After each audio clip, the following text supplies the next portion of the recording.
Bismillahirrahmanirrahim. Students, hopefully you will be fine. Project management economics का ये आज last lecture है। Scope management and scope creep. इसके बाद कोई लेक्चर प्रोजेक्ट मैनेजमेंट से रिलेटेड नहीं होगा। सो आज today is the last lecture. 32 lecture complete हो गए हैं हमारे। And wish you best of luck for mid term exam and the final exam. So now starts our lecture today.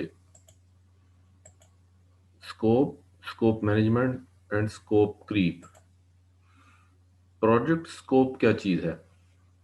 As defined by the project management institute, project management body of knowledge, PMBOK कहते हैं इसको, project management body of knowledge, the feature and functions that are to be included in a product or services।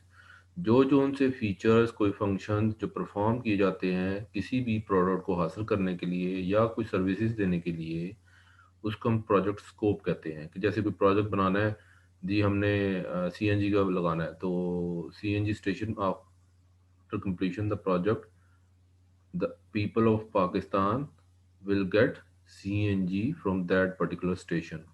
तो हमारा scope क्या हुआ कि हम लोगों को क्या सर्विसेज देंगे इस प्रोजेक्ट के बाद कि वो CNG यहाँ से रीफिल या उसको फिलिंग के लिए आ सकते हैं।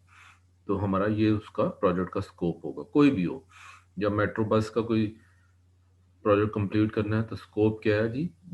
बंदों को या आपके people of Pakistan will get services from बस फ्रॉम स्टेशन टू, जो भी उसका गचुमता वो मह जाती है, 35 किलोमीटर लंबी है वो, तो उसको सर्विसेज दी जाएंगी। लोग ट्रांसपोर्टेशन के तौर पर उसको इस्तेमाल कर सकेंगे। तो हर प्रोजेक्ट का कोई ना कोई स्कोप होता है, right? The work that must be done to deliver a product with a specified features and functions। जो भी आप उसमें फीचर्स और फंक्शन यूज करेंगे वो स्कोप का पार्ट होगा।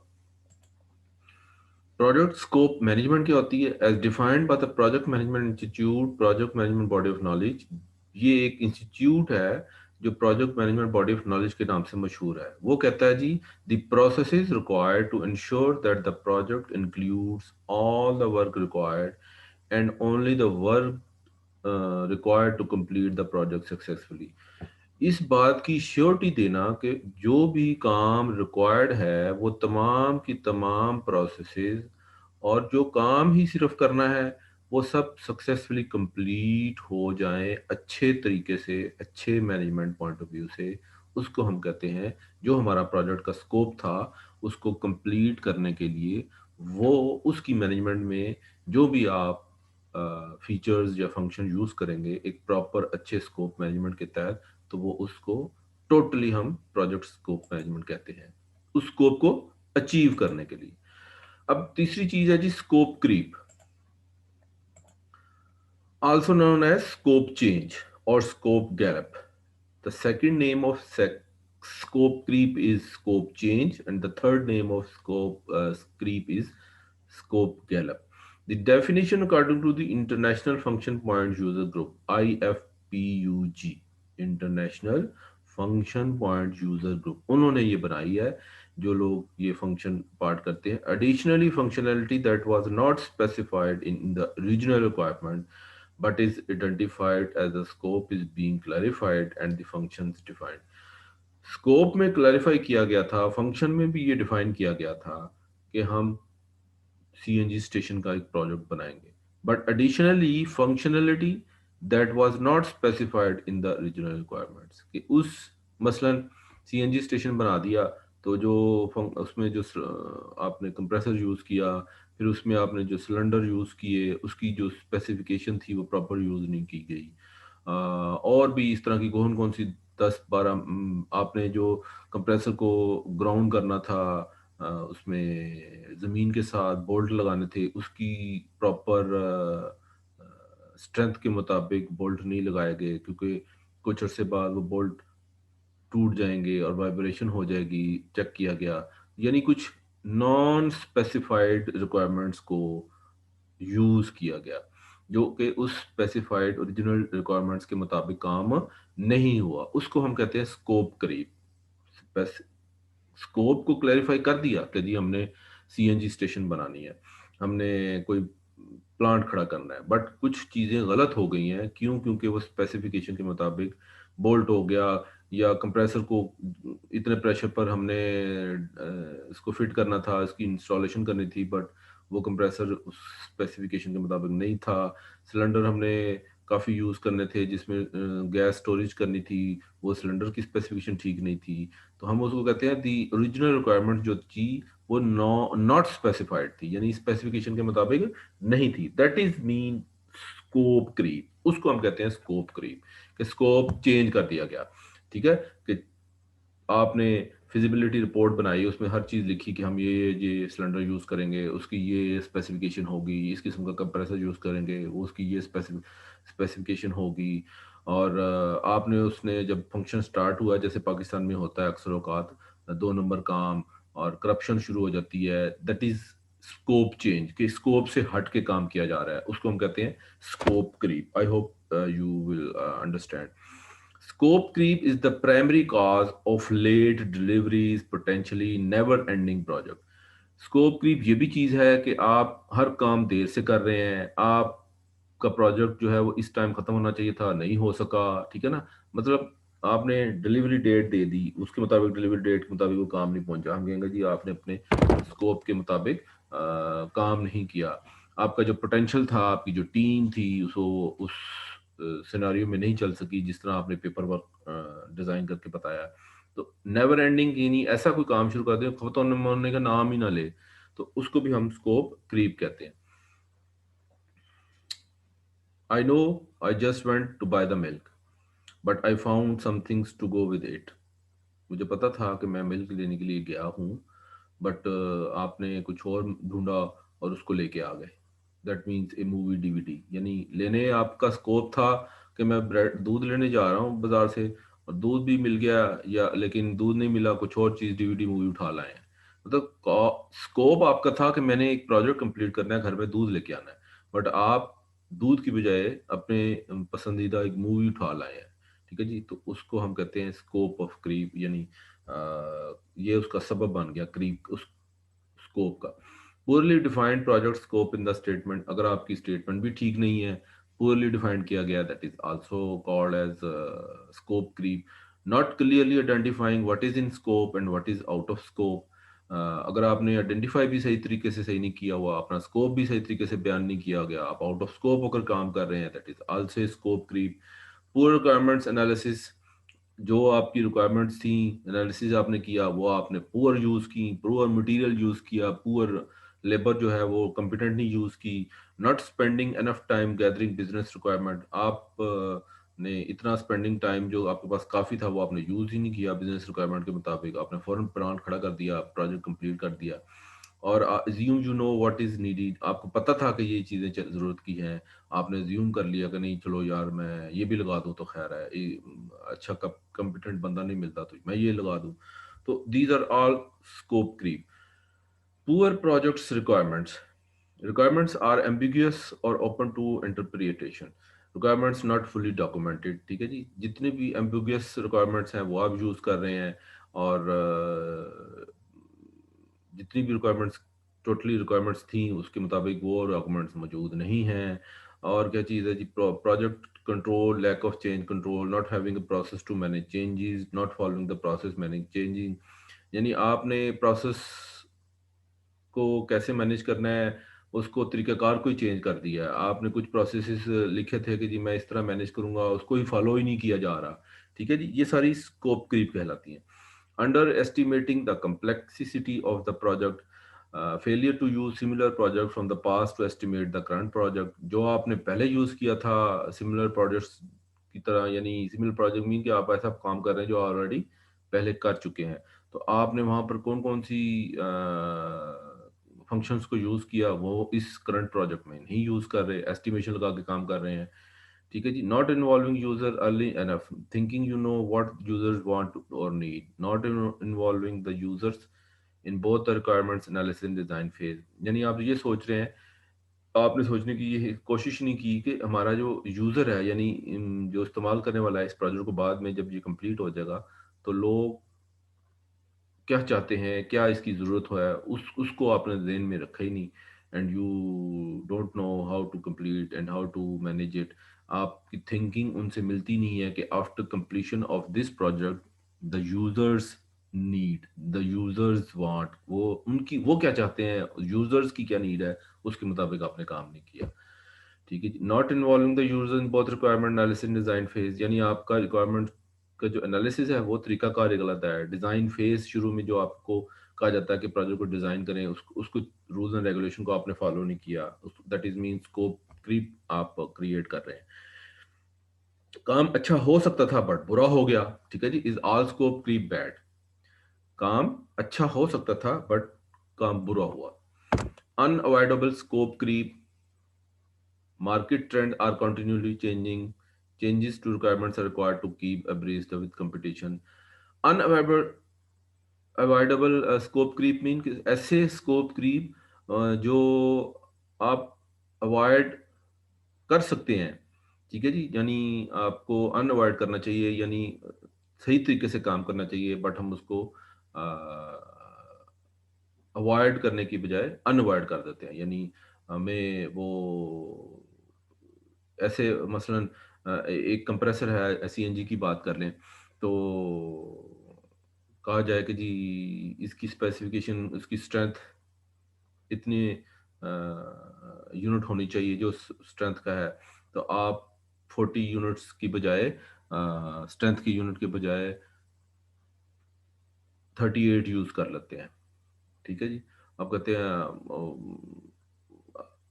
अवॉइड अवॉइड कर लो यार, कुछ नहीं होता, आप ये कर भी लोगे तो कोई मसला नहीं है, बट उसको अनअवॉइड करना चाहिए। यानी जो चीज़ लिखी हुई है, डिसाइड है डिज़ाइन में, ऑलवेज यूज दैट स्पेसिफिकेशन, उसको अनअवॉइड करें हमेशा। Market trend are continuously changing, क्योंकि मार्केट्स का जो ट्रेंड है वो कंटिन्यूसली चेंज हो रहा है, और वो अगर आप कंपटीशन में नहीं आएंगे तो आपके साथ जो भी प्रोजेक्ट करेगा वो फिर बाद में उसके पूरे रिजल्ट्स होंगे, और मार्केट में आपका नाम बदनाम होगा, और आपसे कोई भी प्रोजेक्ट नहीं करवाएगा, क्योंकि स्ट्रॉन्ग से स्ट्रॉन्ग क्वालिटी वाइज हर चीज़ इंप्रूव हो रही है मार्केट में।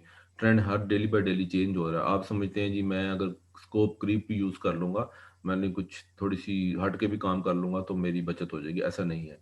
Changes to requirements are required to keep abreast the competition. Competition इतना सख्त है कि जो भी आप रिक्वायरमेंट चेंज करना चाहते हैं वो अकॉर्डिंग टू दी स्पेसिफिकेशन होना चाहिए, वरना कंपटीशन बोल सकता है आप पीछे रह जाएंगे। Government regulatory requirements could change.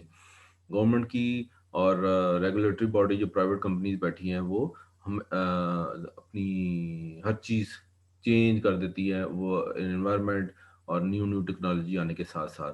ठीक है, हर एक के डिसीजन अपने अपने चेंज हो जाते हैं। These have to be implemented. Products out of your control with which your project must interface could have changes to them.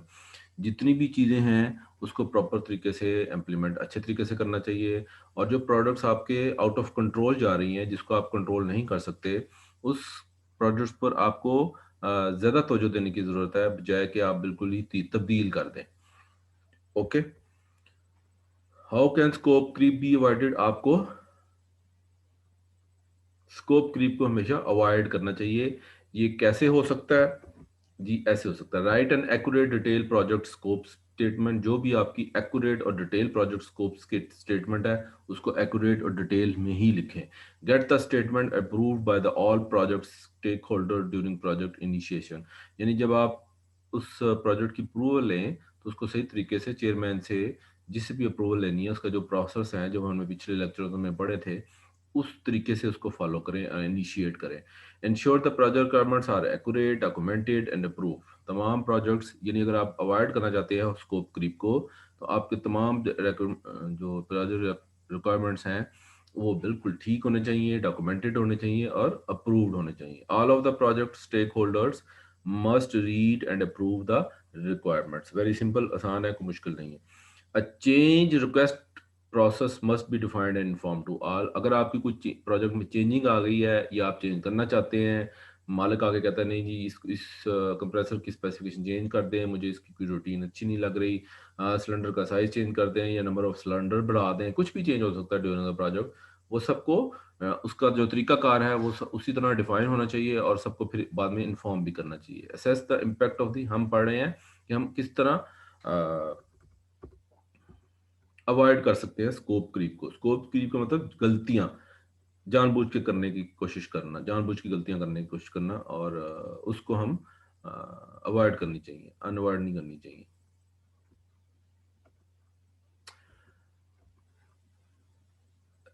A change request process must be defined and form to all, ये बात हो गई। Assess to impact the change request of time, cost and schedule, schedule के मुताबिक जिस तरह भी उसको चेंज करना है, जितनी भी उसकी कॉस्ट इंक्रीज होती है टाइम के मुताबिक, सबको असेस करके उसका इम्पेक्शन निकालना चाहिए। Review the analysis with the project stakeholder, जब भी आप एनालिसिस को रिव्यू करें तो प्रोजेक्ट के स्टेक होल्डर्स को सबको सामने रखें, यानी मैनेजर भी शामिल हो और आपका जो बॉस है वो भी शामिल हो, प्रोजेक्ट इंजीनियर, प्रोजेक्ट मैनेजर शामिल हो, जिसका प्रोजेक्ट है, जिसके लिए सीएनजी स्टेशन बनाया जा रहा है या कोई चीज़ बनाई जा रही है, वो सबसे उस प्रोजेक्ट में सबको उसको रिव्यू करें कि हमने ये चेंजिंग की है और उसको अप्रूव्ड करवाएं। Get approval of the change request form from the project खोलो, जैसे मैंने भी बताया कि जो भी चेंज आप करें उसकी अप्रूवल आप सही जिन जिन बंदों से होनी चाहिए, आपके बॉस से या जिनका प्रोजेक्ट आप तैयार कर रहे हैं, उन सब से आपकी अप्रूवल आनी चाहिए।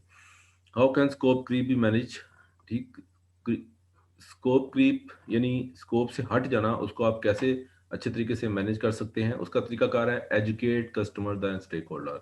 आप अपने कस्टमर्स को एजुकेट करें, अपने स्टेक होल्डर्स को एजुकेट करें। स्टेक होल्डर मीन कि आप एज ए प्रोजेक्ट इंजीनियर का ही काम कर रहे हैं, तो आप कहेंगे जी प्रोजेक्ट सही जो है उसको इस तरीके से किया जा सकता है, उनको एजुकेट करना है, अपने बॉस को एजुकेट करने की कोशिश, अगर बॉस को नहीं पता उसको बताएं, अपने जो जिस कस्टमर है जो आपको लिए प्रोजेक्ट लेके आया है उसको, उसके लिए जिसके लिए हम बना रहे हैं उसको एजुकेट करें कि जिसके ये फायदे हैं।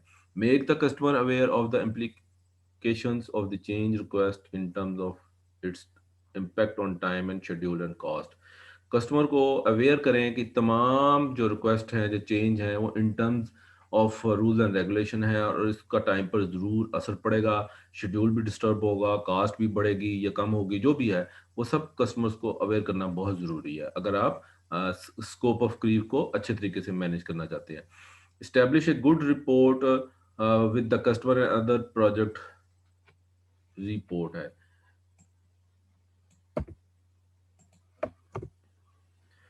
एक अच्छी रिपोर्ट को डेवलप करने के लिए कस्टमर और अपने तमाम प्रोजेक्ट स्टेक होल्डर से अच्छी कम्युनिकेशन रखना बहुत ज़रूरी है। अदरवाइज आप कम्युनिकेशन नहीं रखेंगे, बाद में वो एतराज़ात लगाएंगे, आपने ये क्या बना दिया, इसकी स्पेसिफिकेशन गलत रखी है, मैंने आपको कहा था ये इस जगह फिट होगा, उस जगह आपने कर दिया है।